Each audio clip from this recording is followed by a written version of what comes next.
Welcome to Wealth Wisdom. If you have ambitions to achieve financial success, please leave yes in the comment, and we are here to help you obtain insight and build wealth. The book we are going to share today is Life's Amazing Secrets by Gaur Gopal. Get a crash course in the secrets of life. Have you ever tried to drive a car that doesn't have enough air in its tires? It's manageable, but not ideal. If you leave them underinflated, you run the risk of doing permanent damage to your vehicle. And if you get a flat tire, let alone 2 or 3, your car will be all but impossible to operate. Why all the car talk? Well, the author, Gaur Gopal, invites us to think of our lives as a motor vehicle, supported by 4 key areas, the existential equivalent of 4 tires. Those areas are your personal life, relationships, work life, and social contribution. Meanwhile, if you want to get anywhere, you can't neglect the steering wheel, your spiritual life. In this sharing, we'll explore each of these areas, thoroughly examining the mechanics of life's amazing secrets. Along the way, you'll also learn whether you're an ice cream or a candle, what kind of window you're looking through, and which kind of competition to avoid. Before we continue, if you are interested in this topic, please consider subscribing and give us a thumb up. Let's continue. Feeling gratitude isn't always easy, but it's crucial to a happy personal life. The author has a friend whose daughter was supposed to die. Gandharvika was only 4.5 years old when she was diagnosed with Burkitt's lymphoma, an aggressive, fast-growing cancer. It was the kind of tragedy that can derail a life.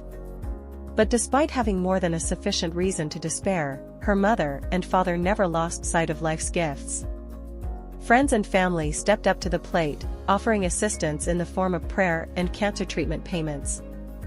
Though the unfortunate parents could have cursed their fortune, they chose instead to be grateful for what they had, supportive friends and family. Gratitude is the first key to having a healthy and happy personal life. The human mind is naturally prone to getting fixated on the upsetting and annoying things in life. But if you ever find yourself wondering how to be grateful, remember Gandharvika's family, whose misfortune didn't erode their gratitude. That's not to say that being grateful is easy. Gratitude is something that must be practiced. To that end, the author suggests keeping a gratitude log. Take 10 minutes every day to write down the things you're grateful for, even if they're as seemingly inconsequential as a smile from a stranger on the bus. This practice will help you to recognize what you have to be grateful for, as well as to remember it. After you've got these 2 Rs down, the next step is to reciprocate. Try to find a way to give back to people in your own life. Here's a simple exercise for doing that. Look back at the last 24 hours. Within that time frame, pinpoint 3 to 5 people or experiences you're grateful for. Now come up with ways to show your gratitude, for example, thanking your significant other for making a delicious meal. Do this every week, and you'll be well on your way to living a life full of gratitude, and thus having a fuller, healthier, and happier personal life. To balance your personal life, avoid worry, and foster your spirituality. Do you know the story of WhatsApp's founder, Brian Acton? Well, his life took a fateful turn in 2007, when he decided to take a trip with his pal Jan Koum.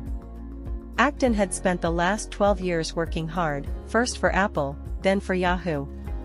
A year in South America sounded like the perfect respite. When he and Koum got back, though, they couldn't find jobs. Both were rejected by Facebook and Twitter. And here's where Acton has something to teach us. He didn't worry about the rejections.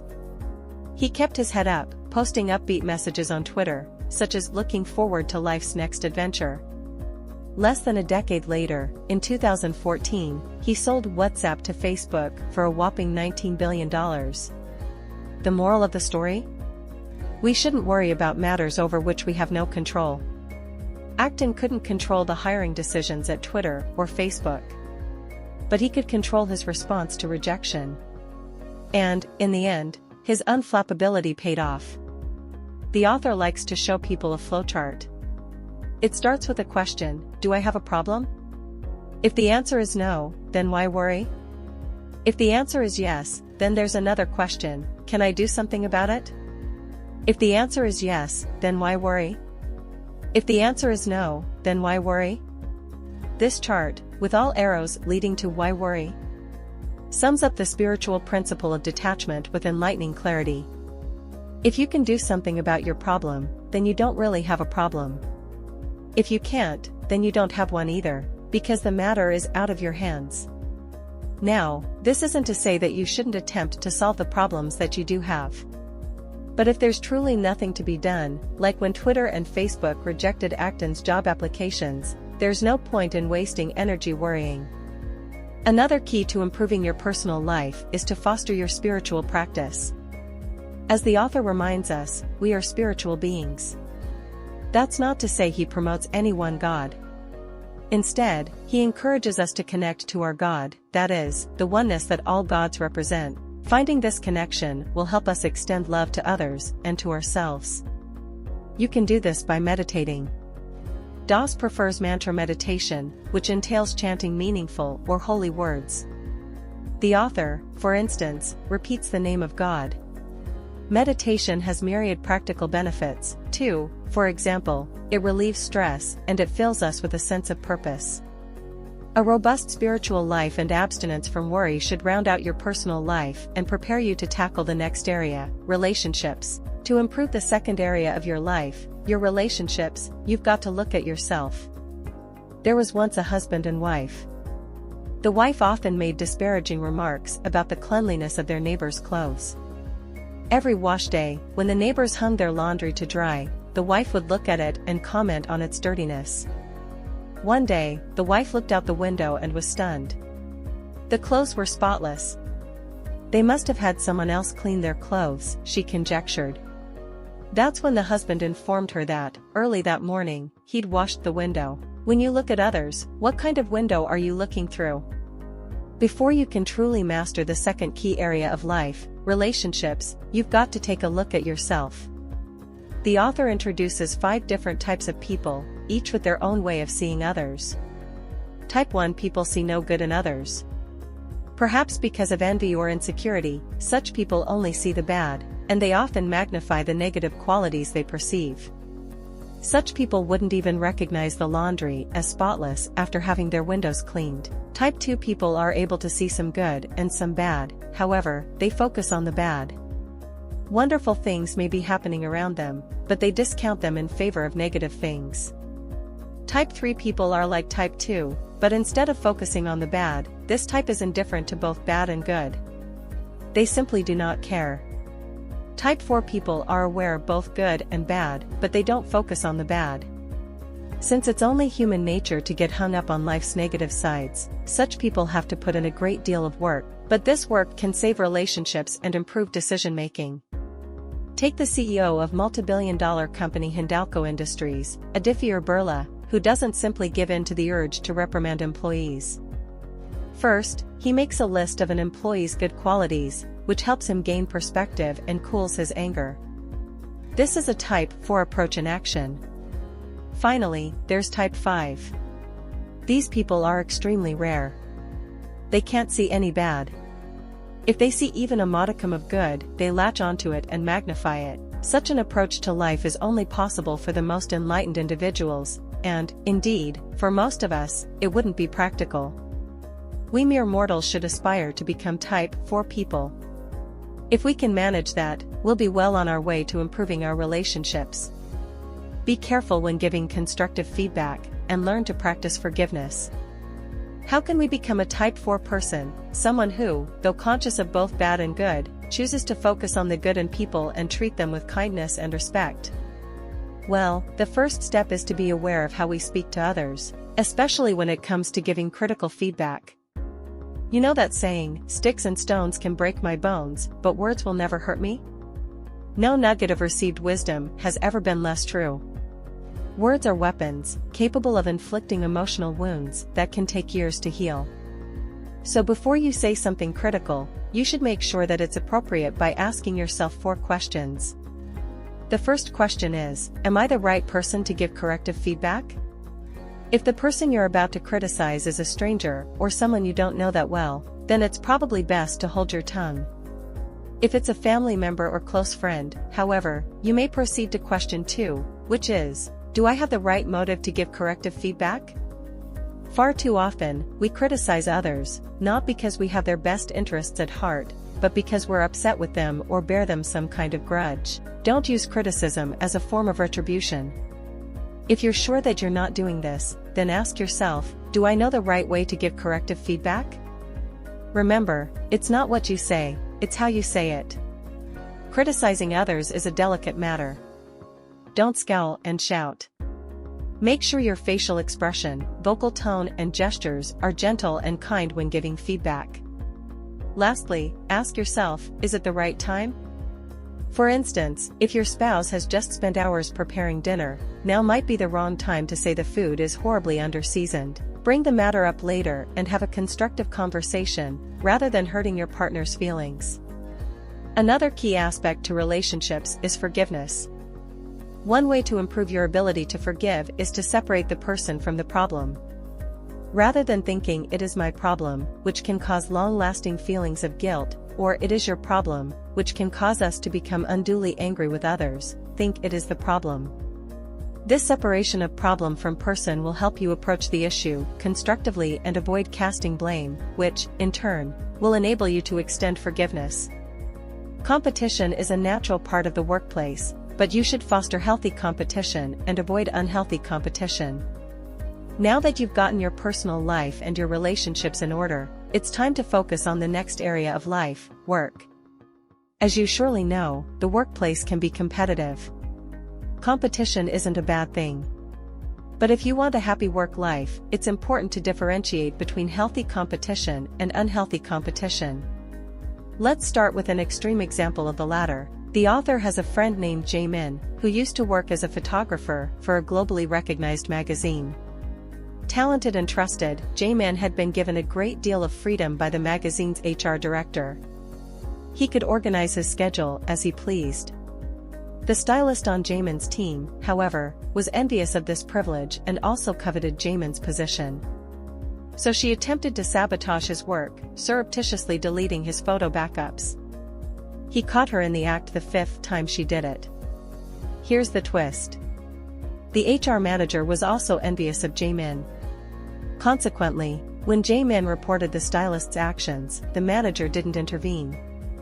Instead, he and the stylist told the director that Jae-min was incompetent and a liar. In the end, it came to light that Jae-min hadn't been lying. The director begged him to stay, but Jae-min was done. He wanted no part of such workplace toxicity, and decided to start his own studio instead. This is the kind of pernicious, envy-fueled competitiveness that does nothing but harm. How can you compete in a healthy way, then? The key is self-competition. You shouldn't compete with others, coveting their possessions, or power, or privilege. You should do so with yourself. Just take actor Matthew McConaughey, who summed up his exemplary approach to competition in an Oscar acceptance speech back in 2014. As he told it, McConaughey, at age 15, was asked who his hero was. After some reflection, he replied, "It's me in 10 years." A decade later, the same person asked him if he'd become a hero. The 25-year-old McConaughey replied, "Not even close, because my hero's me at 35. Competing with yourself rather than others won't only dispel feelings of insecurity and envy, it will also inspire you to always do your best, on your terms, and thus help you achieve your full professional potential. The Japanese model of Ikigai can help you find your purpose, as can loving what you do and doing what you love. The concept of self-competition is pretty straightforward. But before you can start effectively competing with yourself and fulfilling your potential, you'll have to pinpoint your purpose. If this sounds like a daunting task, don't fret, there's a Japanese model that can make the process as simple as 1, 2, 3, 4. Ikigai is a Japanese word that roughly translates to reason to live. It's a model composed of 4 areas, each representative of a crucial question. These questions are, what do you love? What are you good at? What does the world need? And what can you get paid for? You'll achieve Ikigai when you are able to attend to each of these areas in equal measure, thus answering each question satisfactorily. Anything short of that will leave you feeling deficient. For instance, let's say you're doing what you love, it's something you're good at, and the world needs you to do it, but you're not getting paid for it. In that case, you'll be almost satisfied, but you'll have a nagging feeling of uselessness. Similarly, let's say you are getting paid for doing what you love, and the world needs you to do it, but, truth be told, you're not good at doing it. Well, in that case, your excitement will be spoiled by a sense of uncertainty. Striving toward Ikigai is a surefire way to obtain a sense of purpose. However, it's easiest to start working your way toward this ideal state when you're still young and have time and flexibility to make career pivots. But what if you feel it's too late to achieve the perfect balance of Ikigai? Well, if you're already locked into a life, with a career, an area of expertise and regular pay, then there are two simple things you can do to feel more purposeful. First, you can start loving what you do. After all, your job probably takes up about 80% of your time. If it's not your dream job, that's 80% of your time dedicated to something you don't love. So start focusing on the parts you do love. Second, you can start doing what you love. There's still another 20% of your time at your disposal. Why not use this time for things you actually love doing? Rather than window shopping or dining at yet another fancy restaurant, introduce meaningful activities into your life, such as donating to a worthy environmental organization. To be selfless, you have to be selfish, but making a social contribution will bring joy. We've now reached the final area of life, social contribution, and that means it's time to ask yourself, am I an ice cream or a candle? This is likely a puzzling question. After all, you probably weren't aware that each has its own philosophy. The ice cream's philosophy is this: enjoy your life before it melts. In other words, this icy treat, though delicious, takes a hedonistic approach to life, prioritizing personal enjoyment above all else. The candle, in contrast, takes a different approach. Its philosophy is to give light to others, before it melts. By nature, it gives to those around it, selflessly illuminating the world for the benefit of others. In all likelihood, you're probably neither all candle nor all ice cream, you likely fall somewhere in between. But the first step towards social contribution is to make it your goal to be less like an ice cream and more like a candle. The purpose of life is to give to others. But then why, you might wonder, have all the other chapters been about improving your life? Well, you can't help others until you've helped yourself. If you've ever flown, you'll be familiar with the following emergency situation instructions. Put on your own oxygen mask before helping others with theirs. The point of course being, if you lose consciousness, you won't be any help to anyone.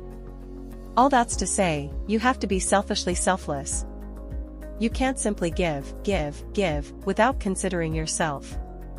Remember, all four areas of life must remain in balance. That said, you can't not give either. If you don't contribute, you'll also be out of balance. So how should you start?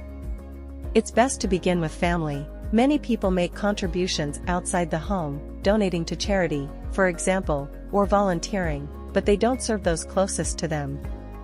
How can you help your loved ones, both physically and emotionally? It's only after you've brought care and contribution into your own house that you should look beyond it. But you certainly should contribute outside the house, too. In Sanskrit, the word for service is seva. Fostering seva might mean helping the environment, assisting in your community, or giving back to your nation by, for example, serving in the armed forces. If you practice seva after balancing the other areas of your life, you're sure to experience a life of joy. That's the end of today's sharing. If you like our content, please give us a thumb up and share it with your friends. See you next time.